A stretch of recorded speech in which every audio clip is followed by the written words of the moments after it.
kita, baka hindi na tayo makakain eh. Siya nga pala, Ira, may ibibigay ako sa'yo.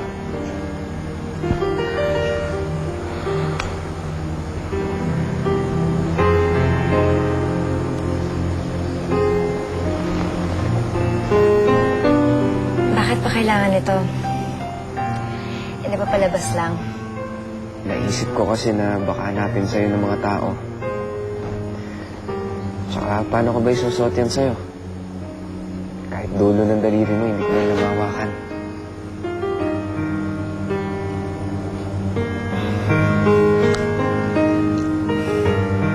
Ira, sandali lang.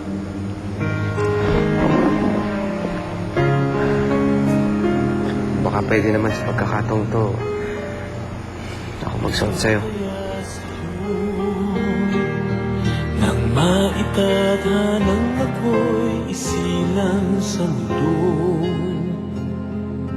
upang sa araw-araw ay siyang makapiling mo,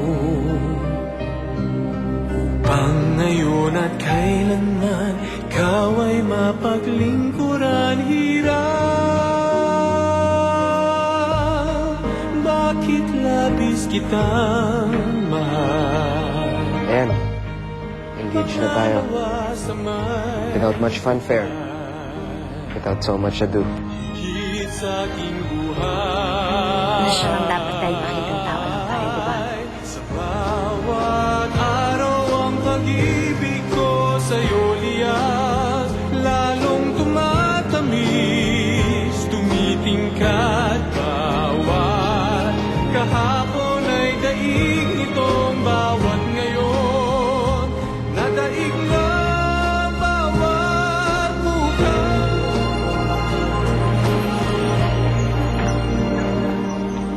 Hi, Donna. Hi. Uy, congrats ha. Congrats. At last, engaged na kayo ni Edwin. Sabi ko na nga ba, sa hinaba-haba ng prosesyon, sa kasalan din kayo mauuwi. Teka, hindi pa ba nagsasalita siya?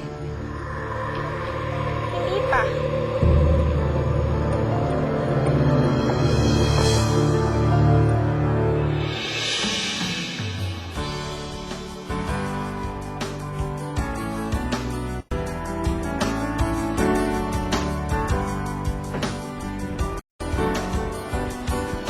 Magandang gabi po sa inyong lahat. Maraming salamat nga pala sa pagdalo niyo ako sa okasyon na to. Well, kilala ko halos lahat ng guests na nandito.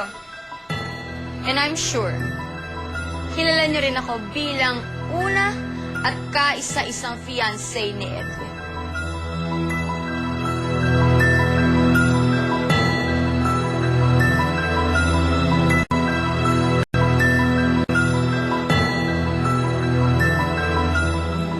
Kaya unahan ko na kayo sa malalaman niyo ngayong gabi. Hindi na ako pakakasalan ni Edwin. Kundi ang Ira Noche na yun. Isang babae na galing sa buena familia na nobody na lang ngayon. Donna, stop this! Bakit? Hindi ba totoo? That girl's